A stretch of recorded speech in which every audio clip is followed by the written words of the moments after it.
This is the best moments of the BBQ Central Show in 10 minutes or less. Ever wish you could re-listen to your favorite interview or segment? Do you enjoy hearing older shows for the first time in years? Then the best moments of the BBQ Central Show in 10 minutes or less is just what you need. Thanks for listening and enjoy the show. Hello, John Solberg here, your host for the best moments of the BBQ Central Show in 10 minutes or less. And this edition is being brought to you by The Butcher Shop, purveyors of highly sought-after 100% Australian non-crossbred Wylara 9 Plus briskets. And as always, they're handpicked just for you. The Butcher Shop has been retailing the finest meats for the past 15 years. Every week, they are shipping out competition-quality meats to many of the biggest teams in the competition scene across the nation. Simply put, teams who use The Butcher Shop win, and they win often.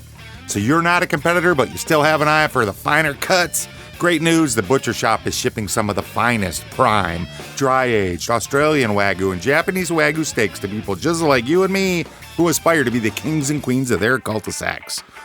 The Butcher Shop always has Berkshire, Compart Duroc, Allegiance Duroc, and Prairie Fresh all-natural pork in stock, and again, always handpicked just for you. Now you might be saying, John, all that sounds great, but what about some exotic stuff? Well, rest easy knowing The Butcher Shop can get you your next elk steak or camel roast. They're going to handpick it just for you, and they're going to ship it out promptly. So let's review. The best competition briskets, check. The best pork selection, absolutely. Giving you a better overall option to cook at home, yes indeed. So give The Butcher Shop a call today, 850-458-8782. That's 850-458-8782. Mention the BBQ Central Show for 10% off your entire order each and every time. You can also interact with them on their Facebook page, facebook.com/The Butcher Shop. The Butcher Shop, home of the 100% Australian non-crossbred Wylara 9 Plus briskets. And here's what's going on in today's show. From back in September of 2012, Greg's going to catch up with Chris Hart from IQ, and they're going to talk a little Jack Daniels. Let's race over the hotline and grab Chris Hart from IQ. Chris, how are you, buddy?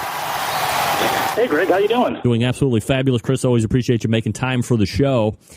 And I guess, you know, we start with what seems to be the obligatory congratulations for yet again making that cut, going down now 11 years in a row to the Jack Daniels. And three years ago feels like yesterday. It seems like just the other day that we won it, but it's been 3 years and at 11 in a row. Now, unless I'm sorely mistaken, which I don't believe I am, this is probably like an all-time record for any other team going 11 years in a row, correct? I don't know about that. And it's possible. I know that there's some international teams that have been a bunch of times. I know there's an old-time team out of the Pacific Northwest. And I definitely don't want to step on Myron Mixon's toes because he'll definitely let me know about it, but he may have been a bunch of times in a row, too. Well, so I'll let someone else figure out what the records are, and I'm just going to keep cooking. All right, you keep cooking, and so I'll say this. International teams don't count. Secondly, I believe you and Myron were almost neck and neck, and then it was either last year or the year before. He didn't go. He's missed out on a year since you've gone, so I think you're at least one ahead of him. So in my estimation, you currently have the all-time leading record. We'll leave it at that, and the people can argue through the annals of barbecue history after the show and figure out exactly how wrong or how right I am. Beautiful. I'll pour myself a Jack and have a little toast to that record. Absolutely. So, as you said, you won it in 2009. Many consider it to be the honor in a competition barbecue career. If you could take us back just a little bit, you know, what do you remember about that weekend? Some of your fondest thoughts about winning the Jack Daniels? Yeah, so the way it went, what I've kind of worked against when you go to the Jack Daniels, I think a lot of teams, you know, there's some teams that go out there and cook 30 contests a year. There's other teams that go in the Jack Daniels that have cooked, 3, 4, 5 contests a year. And so what you need to work against is this trying to do it extra special, right? It's trying to, I'm going to go and find a different brisket for the Jack, or I'm going to go cook this better recipe for the Jack. And it's really hard not to do that when you're going into a field like that. And so the year that we won it, we just were able to kind of strip all that away and just cook our program and not worry too much about it, and it just kind of all happened. Yeah, so I guess that was one of the best things about the Jack is we just had a perfect cook, and there was none of the problems with trying to figure out a secret recipe. We just did our program and it worked that day. Chris Hart joining me here on the show. That kind of dovetails into my next question. You probably half answered it, but you get those teams that talk about, should I change the way I cook to suit? And I guess from what I understand from talking to Pitmasters over these 5-6 years, is that they tend to have that mindset, like you were saying, to cook something different because of that lack of experience in barbecue palates for the most part in the judging tent. Not all of them are. There's some good experienced judges that'll know good barbecue, competition barbecue when they taste it, but a lot of them aren't. So is that what you tell the teams, is just because the palate isn't there or the experience isn't there, don't go changing everything wholesale? Yeah, I would recommend not. I mean, and I think that's true at lots of contests every single week. I mean, you go cook some contest in the field in New Hampshire or Maryland or South Carolina, and you're going to get a whole bunch of people that really don't know a lot about barbecue at those contests, too. So if you got yourself to the Jack, you probably have figured out already how to please a diverse crowd. You got to be able to, you have a table, and there's Paul Kirk, and there's the weather lady at the same table. And so how do you please both of those people? Someone that's maybe looking for something traditional, not oversauced, and then someone else that's looking for kind of Applebee's type, kind of falling off the bone sweet. So how do you get something that both of those people like? And I think a lot of teams are successful, find a way to please a diverse group of people, and that's what you have at the Jack Daniels for sure. Chris, we hit this question last year. I just want to refresh it a little bit for people that might have not heard the answer or haven't really listened to the show in past archives. But there are some teams that are down there for the very first time, and quite honestly, because of how it's structured and how you have to get in, unless you win your 7 in a row, or unless you win your 7 to get the automatic, you might never get back. You could go once and never get back, just like the World Series or the Super Bowl or whatever. How do teams balance enjoying the experience, making sure that they're giving themselves all the chances to enjoy, the holler and Lynchburg and all that other stuff, but also giving themselves the best chance at turning in the best food? Got to have a good plan in place, right?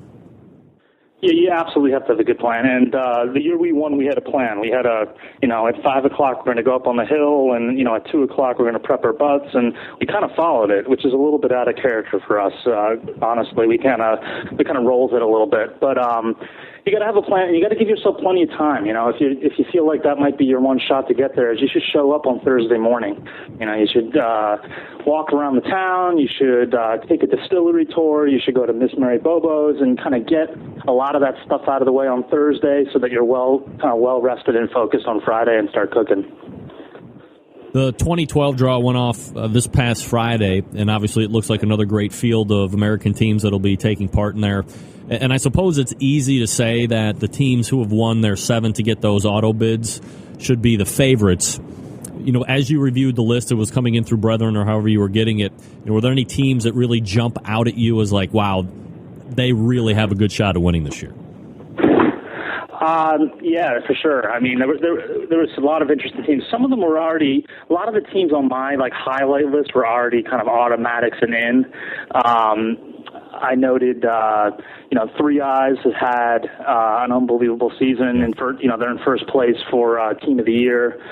Lakeside, who we go up against in New England every weekend, probably if you did the math on the number of contests won versus the number of contests cooked, they're very, very high up there. They win a lot of the contests they cook. So Lakeside is another team that was kind of autoed in. I'm interested to see Harry Sue is making it out. He's had a variety of passes at trying to get into the Jack, and he made it this year. It'd be interesting to see how those West Coast flavors play in Lynchburg. Who else?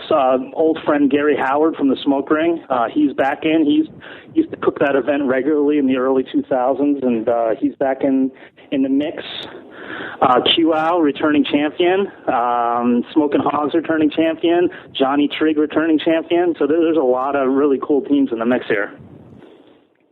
Does it ultimately come down to 50% cooking well or 60% cooking well, and then the other half getting on good tables in the end? Find out what Chris had to say over at the bbqcentralshow.com. Link in today's show notes will take you to this complete episode. This is a great show. You want to go give that a listen.